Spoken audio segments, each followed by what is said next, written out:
Rebellions are built on hope. This is Tatooine Sons, the only fan podcast to name a canon Star Wars creature and to be endorsed by the writer-director of The Last Jedi, Rian Johnson.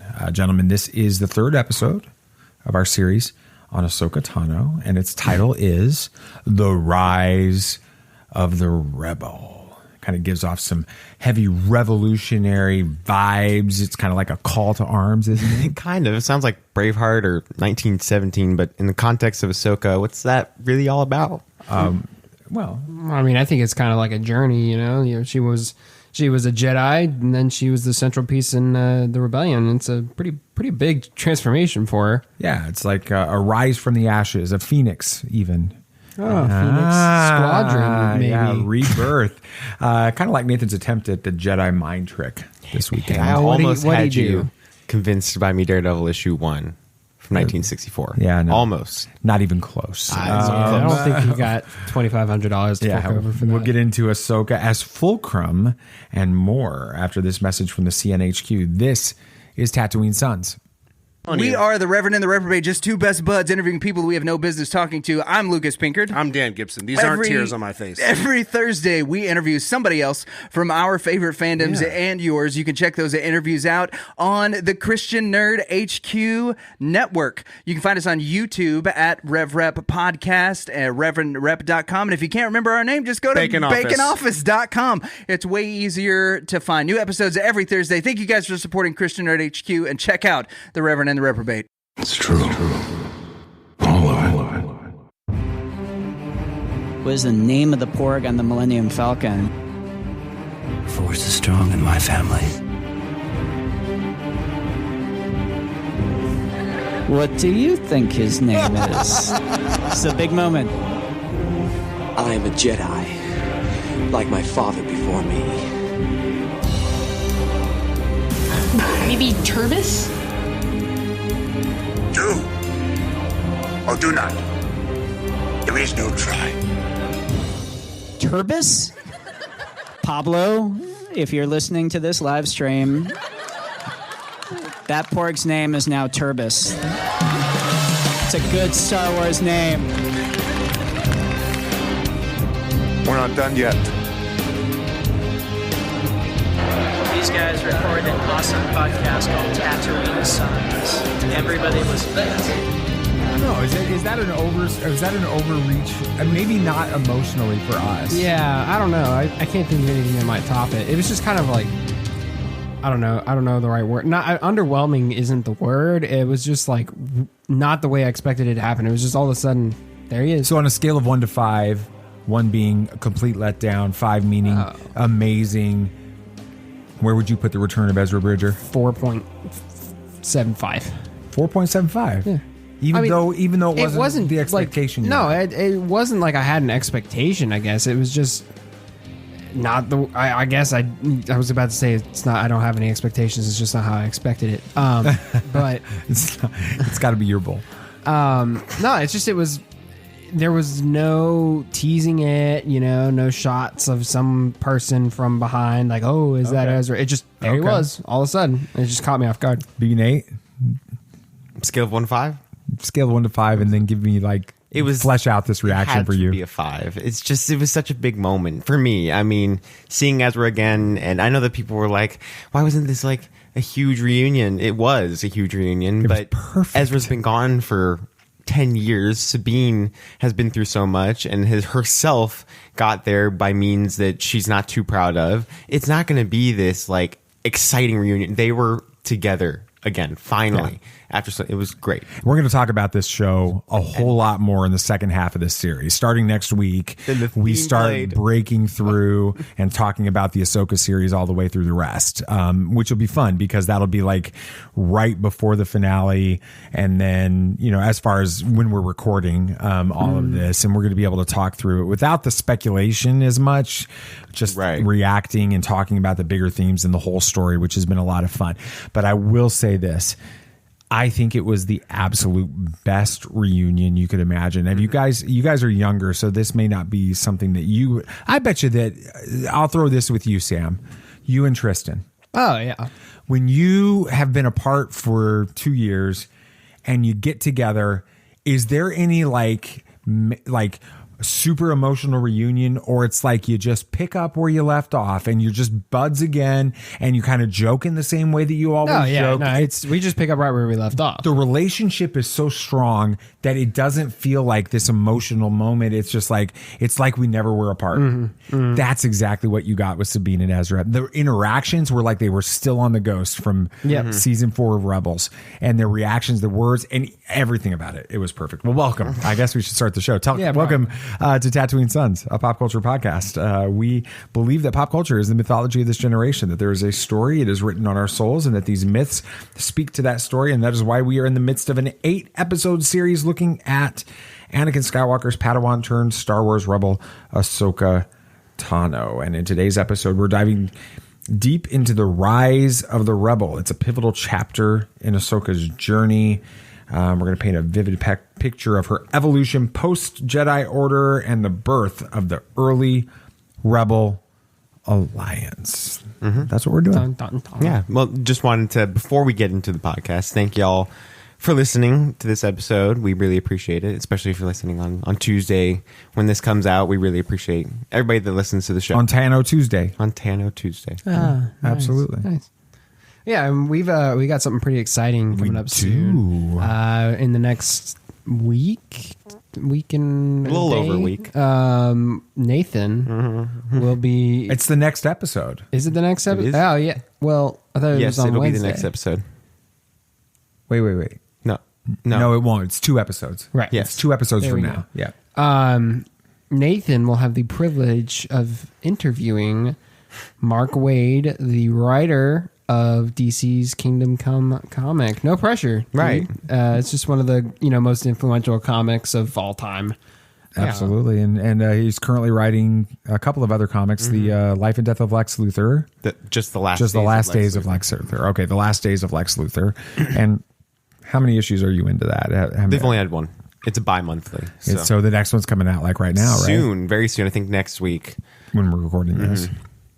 And then he's got a new issue, a new story coming out that he's been reading, or he's been writing this for a while. He will have right. It's called Batman, Superman, World's Finest, and they're crossing over. I'm not sure how the event's going to work out. I don't know if the characters from Kingdom Come are going to be coming over to this universe, or if the characters from World's Finest are coming over into the Kingdom Come universe. But there will be a crossover event with the characters of Kingdom Come into the World's Finest series, and it'll be a 5-issue event series. Oh, wow. And it starts what date? October 17th, which just happens to be what? The day that we will be releasing the interview with Mark Waid. It's going to be pretty fun. That's pretty cool. It's amazing when a plan comes together. And we didn't plan it that way, but when it all shook out to when we were going to record and when we would release that final episode, that's the date that it landed on. And I'm like, that's perfect. It is. So very exciting. So can't wait for you to tune into that. But enough talking about what we're going to talk about. Let's talk about what we're talking about with this. So let's talk a little bit about Ahsoka and kind of her finding some purpose after she leaves the Jedi Order. And I know we kind of did a deep dive into her a couple episodes ago, and we talked a lot more about the relationship with Anakin in the last episode. If you haven't listened to those episodes, you should go back, check those out. But let's talk a little bit more about her as it relates to post-Order 66, post-Fall of the Republic, Rise of the Empire, and her connections in that world specifically. So after leaving the Jedi Order, how do you guys feel like Ahsoka navigates her new identity and her purpose? Well, I mean, immediately after, she's feels alone. I mean, her whole life up to this point has been the Order and her friends and mentors and that, and now she's had to turn her back on that entire world. So she's alone in this massive galaxy with nowhere to go, no idea what to do. So, she's feeling pretty isolated and has to deal with the emotional challenge of all that. And there are a lot of events and encounters that really help make her who she is, define her more than anything after Clone Wars. And we really see that through the Ahsoka novel There's a lot of connections that shape how she behaves. Tales of the Jedi kind of goes into that a little bit too. A little bit. And of course, we see that a lot in Rebels as well. Her relationships with the Rebel Alliance and the Phoenix Squadron, they really shape who she becomes in this saga and who we see in the Ahsoka Yeah, we'll show. talk about this a little bit more, but I almost feel like they don't even shape it, but they reveal it because it's so much longer on that. So. Yeah. I mean, you mentioned the Ahsoka novel and stuff, and events like that kind of helped shape the way that Ahsoka views the Force. It's not this tool to be used as she's kind of almost been taught up till this point. It's also not as clear, the lines between right and wrong in some ways. She learns how to let the Force guide her in some ways that she hadn't quite learned yet in the Order. Mm-hmm. And there are, of course, relationships that forge her character during these events, again, with the people in Ahsoka. They really define her and what she believes as a Jedi and as a civilian and just kind of as a good person. Well, and then at the conclusion, there's a major relationship with that. There is. And so we really... You could say it if it's not a spoiler. So. But we of course get a lot more of that in Rebels. We see her connect a lot. And then even with Rebels, we see her with Captain Rex in Rebels, correct? Oh yeah, absolutely. So she's the one that sends Kanan and Ezra to go get Captain Rex. So that's and Wolf and Gregor and very important relationship there, especially after the Clone Wars. How she connected with Rex during Clone Wars on such a personal level, but stayed with that relationship well after. Yeah, and then there's also at the end of Ahsoka that's the connection with Bail, and we see that throughout the book. But Bail Organa is a major part of that kind of helps cement her influence within the newly developing rebellion that's going to later, and we see it in Andor and such, but it's becoming the Rebel Alliance with that. And she learned how to kind of manage this new lifestyle, this civilian lifestyle, while also not neglecting her devotion to the Force. She finds a great balance between the two, and I think again, we kind of talked about this a little bit in our first episode, but this is another reason why we think she's such a great Jedi. Is she is the middle ground between those two worlds.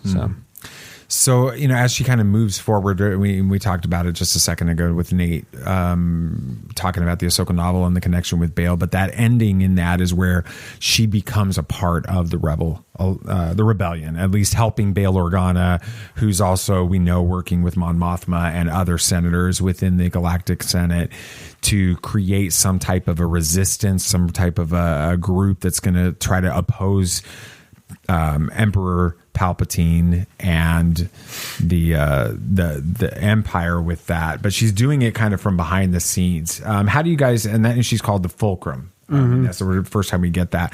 How did Ahsoka's role as Fulcrum impact the growth of the Rebel Alliance? So we really see the beginning of this Fulcrum idea, the origin, comes from the Ahsoka novel a lot. Ahsoka was the original agent of Fulcrum. Yeah, essentially, yeah. That'd be a cool series. Fulcrum. Fulcrum's spy series. That would be cool with Ahsoka and Andor. That would be, people would freak out. Or different characters that are not in there. That'd be cool. But we see Ahsoka begin this Fulcrum idea because of a lack of communication between rebel cells, and she wants to stop that in a conversation with Bail Organa.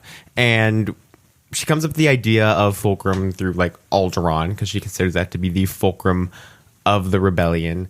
And the Fulcrum agency, we see a lot of people join that. We see Kallus join it at the end of season 4 of Rebels, and we see Andor join it. Well, he was mentioned. Well, I think Fulcrum, he uses the name Fulcrum Agent. Kallus does in season 3 of that. When he's still a part of the Empire, they start referencing him as Fulcrum. Right. Okay. And then we see Andor was called Fulcrum in the beginning of Rogue One. So it is the CIA. Well, and Ahsoka's called Fulcrum in season 1. Right. They Hera's talking about the agent that this her source called Fulcrum, and we later find out that that's Ahsoka with that. Yeah. Yeah, I mean, Fulcrum is like you said, Nate, he's this character is this bridge. You know, with Ahsoka at the beginnings of or towards the end of season 1 and the beginning of season 2, she's communicating with Hera a lot, and guiding the Ghost Crew on these specific missions that have to be done to help the Rebel Alliance. And then you go on into things like when Cassian takes over the mantle of Fulcrum, he's trying to, at the beginning of Rogue One, connect the cells of Saw Gerrera's group, and then you got Galen Erso, and then the main Rebel Alliance with Mon Mothma. He's trying to bridge that gap. So, you know, this idea of Fulcrum, the successes of a Fulcrum mission is made clear that they're very important to the Rebel Alliance, even though everybody participating in them might not know. And she had a lot of strategies to stay undercover. We do see that in the Ahsoka novel for her just concealing her identity as a Jedi. That's very important to her because she knows the risks that takes. But even when she's Fulcrum, she doesn't use her real name, doesn't show her face, doesn't really use her real voice all that much when she's communicating with the people that she needs to communicate with. Yeah, and season 1, like there's a whole plot line, there's a whole episode, in fact, where Sabine and Hera are arguing. Sabine wants to know who Fulcrum is, I remember that one. and Hera's like adamant that she has to keep that identity secret, and I think that's really a critical moment, and we see that being important later because of Callus's role as Fulcrum, as an officer in the Empire, an ISB, working underneath Thrawn, right? It's crazy. Exactly, and so it's important for them to maintain that identity with it. Yeah, and I mean, Ahsoka, the way she handles things shaped the way other rebellion leaders interacted. You know, Hera was very trusting of Ahsoka, so she performed those missions without a second's hesitation, unlike Sabine, who was like, who's given us these orders? Can we really trust them and stuff? But Hera, since she knew who it was fully willing to trust that, and I think that shaped the way future Fulcrums were received. You know, Callus, he was actively trying to kill the rebels for a little while, two and a half seasons, and then became this Fulcrum, and since this role had been filled by Ahsoka and was such a prestigious role, you knew that whoever was in this role you could trust, so they knew they could trust Callus in that moment as well. And I'm just going to stop there and say that episode where we find out that Callus is Fulcrum is one of the best episodes. The point of view element within that, you remember you're seeing everything in that episode as if you are Callus in that episode. You're seeing it from his point of view. You're on the ship with, you guys remember that? I have parts of it. Oh my God. Go back and watch it. That's great. But more the philosophy that Ahsoka has coming from a Jedi teaching does overreach into her ideas of being a rebel. She really takes these teachings that she was taught as a child and more what she learned of being a soldier to help the Rebel Alliance and help these people. But of course, she's learned more throughout her own teachings of being a Jedi or whatever she considers herself in between Clone Wars and Rebels. She takes these ideas of hope and helping out people when they're needing to be helped and looking out for the little guy more than anything. And she really takes that into account with this new Rebel Alliance. Absolutely. Let's talk a little bit more about Ahsoka and we'll talk a little bit more about the Malachor stuff and how that comes to an end in a minute. But before we do that, let's talk a little bit about her and the Ghost Crew, because we've mentioned a little bit with Hera and some Sabine stuff, but let's go into a little bit more. How do you think the relationship that Ahsoka has with, Kanan and Ezra kind of shapes the trajectory of the rebellion and how the Phoenix or the Ghost crew gets involved in the rebellion and everything? And with her being Fulcrum, there's a slight distrust for a little bit with the people that don't know her at the beginning when they first meet her, but they quickly learn to appreciate her. Obviously, we see that throughout the rest of the series with the relationships that each one of them have with Ahsoka, including Sabine in this new show. They grow very close to Ahsoka, but there is still that reason of trust with her no matter what, because Kanan going to Rex and Wolf and Gregor, something he hated doing, and he wouldn't have been there if it wasn't for Ahsoka's vouching of those characters. Yeah, I mean, and the way she was teaching Kanan and Ezra kind of reminds me of, I mean, she lived through that. It was Obi-Wan still teaching Anakin while he's trying to teach Ahsoka. I mean, she was on the other end of that story, so she was able to bring that perspective to her mentoring of Kanan and Ezra and that. Yeah, absolutely. And, you know, she's really good at helping to instill confidence in Kanan as someone that can be the master, to train and to bring in Ezra. There's some really powerful episodes in season 2 about that, which I think is an interesting dynamic. We see her pouring confidence into Kanan, but later she's going to have struggles with her confidence in her ability to actually train Sabine with that. So I think that's really interesting. And again, with Kanan and Ahsoka, they share this experience of Order 66. They both went through that. Of course, in different ways they went through that, but they both experienced the rise of the Empire and how much that affected the Jedi. And so they share that bond, that trauma, but they also share this idea of who the Jedi are supposed to be from this point on. And like I was saying, with Kanan going to meet Rex, Wolf, and Gregor, Ahsoka vouched for them, and Kanan still really didn't believe that because of that trauma from Order 66. It really affected him. Of course it would.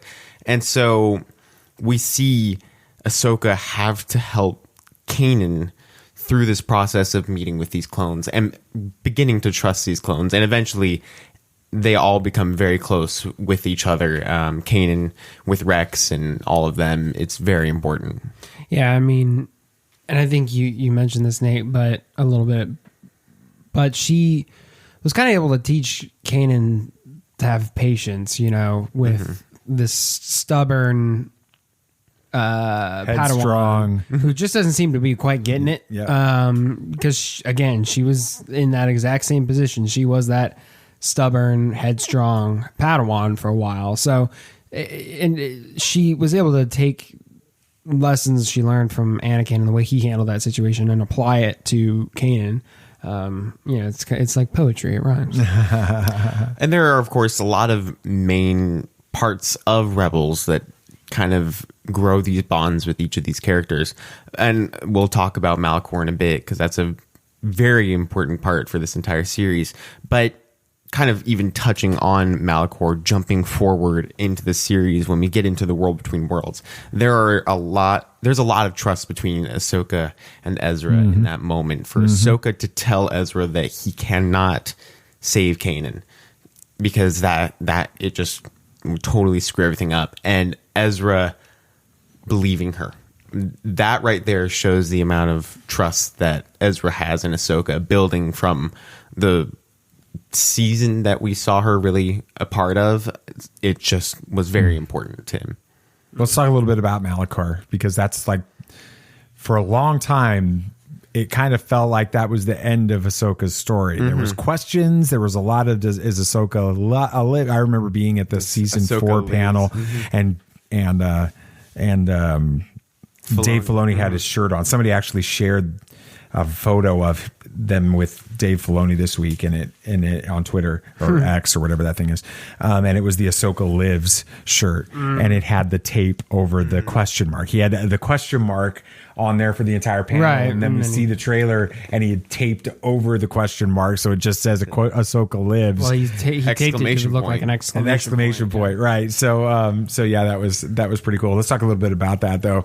What do you think are the implications, kind of the emotions surrounding Ahsoka's that climactic moment where she faces off with Vader, not just from a master and apprentice perspective, but as it's kind of culminated in this moment for the Rebellion and the Rebel Alliance and all that? We see Ezra and Kanan journey to Malachor to kind of get rid of the whole Sith ideal, which is crazy how Maul was brought into this as well. Nobody expected that. That was insane. That was the episode. That was the first episode that we saw Maul back, which was insane. But we have this Sith temple as the setting of this 2-part episode.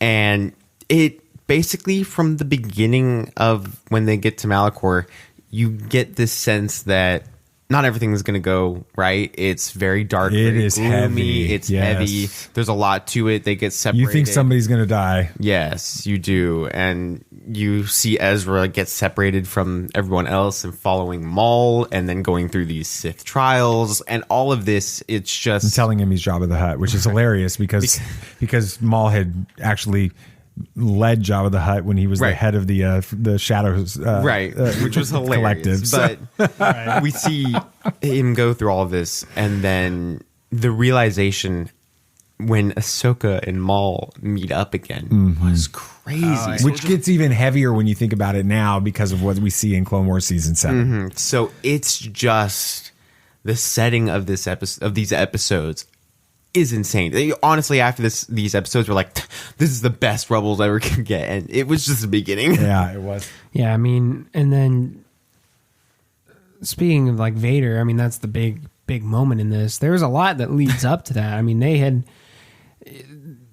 met before this, and then obviously she's heard the stories of Vader's violence in the Empire. Yeah. So he's got a reputation going into this. I mean, he's a monster for all intents and purposes.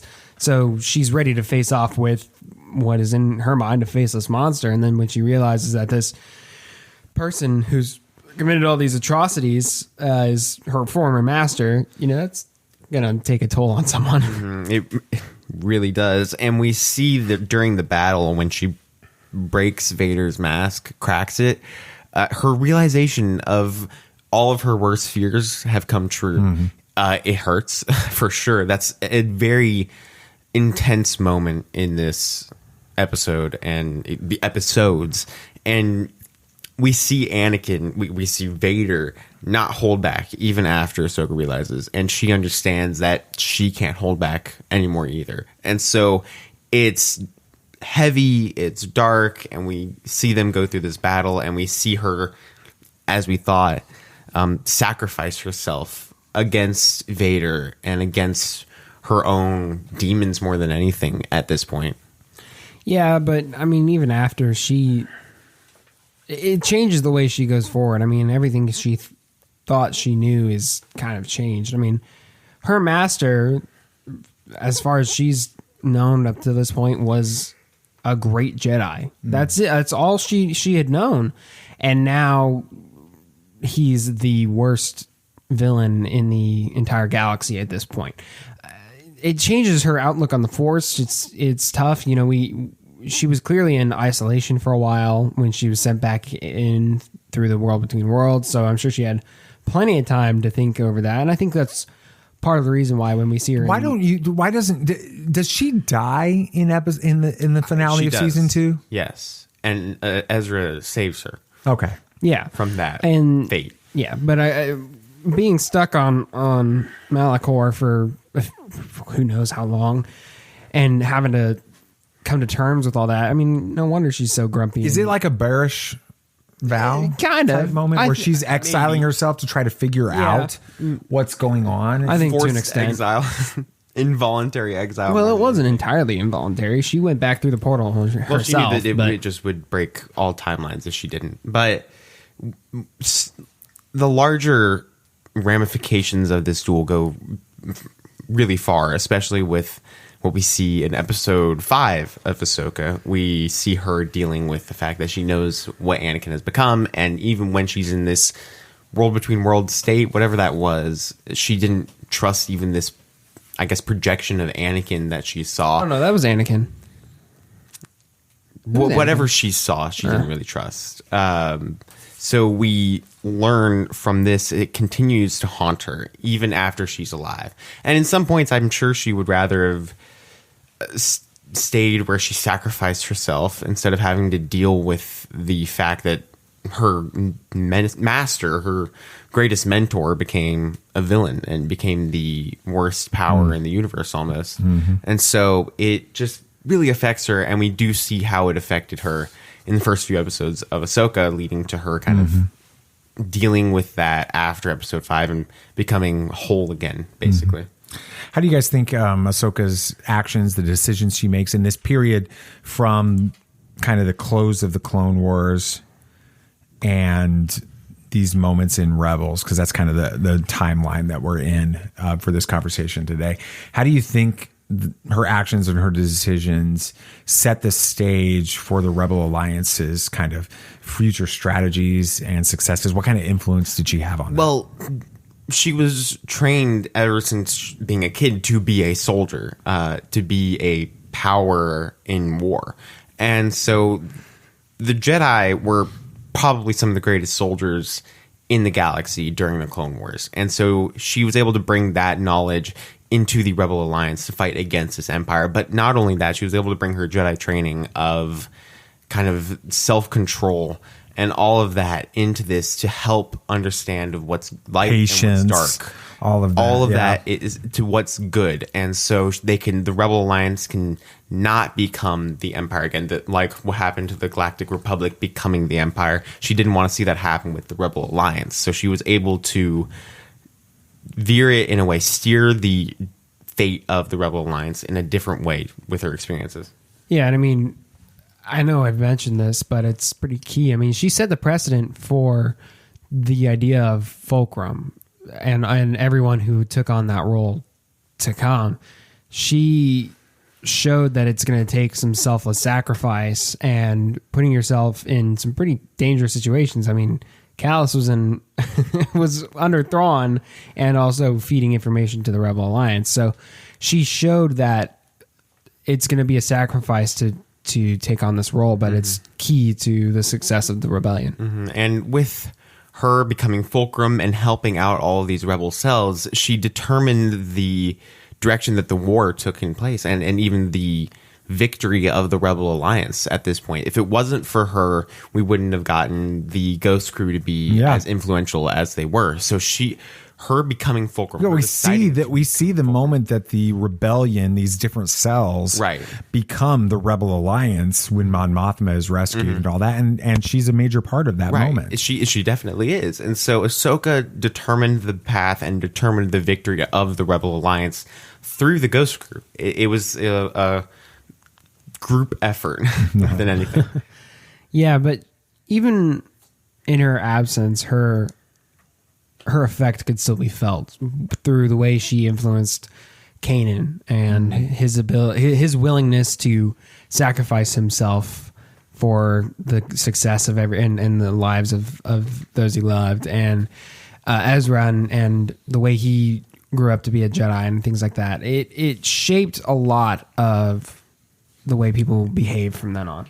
Yeah. And as I was saying, the victories that she determined for the Rebel Alliance cannot go understated, but it not only went through that, her sacrifice at the end of season 2 determined it helps Kanan and Ezra and the Ghost Crew escape Malachor, which then results in the future success of the rebellion against Lothal, the removal of Grand Admiral Thrawn, all of these things. And we don't know how much she helped the Rebel Alliance even during the original trilogy. She might have done a lot more because we know that she was alive throughout all of that. We don't have that story yet. Not yet. Hopefully we will. Let's jump in here for a couple seconds here for a dad moment. I am your father. So today, it's kind of all about Ahsoka's incredible growth in the period, like I mentioned a minute ago, between the Clone Wars and Rebels. And it covers, her clandestine. That's a big word. Clandestine? It's a big word. Involvement with the budding Rebel Alliance, her ultimate confrontation with Vader on Malachor, like we talked about.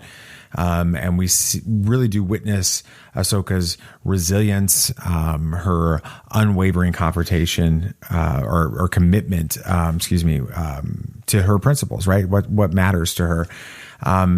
It's kind of like as a dad, when you see your child kind of overcome adversity and struggles and then stand up for what they truly believe in, even when they face, kind of dark challenges with it. And with Ahsoka's story here, we see a testament to her strength, to her determination. It reminds us that even in the face of overwhelming odds, we can make a difference by staying true to our values, to who we are and what we believe in. And it's a really powerful lesson that we should all take to heart.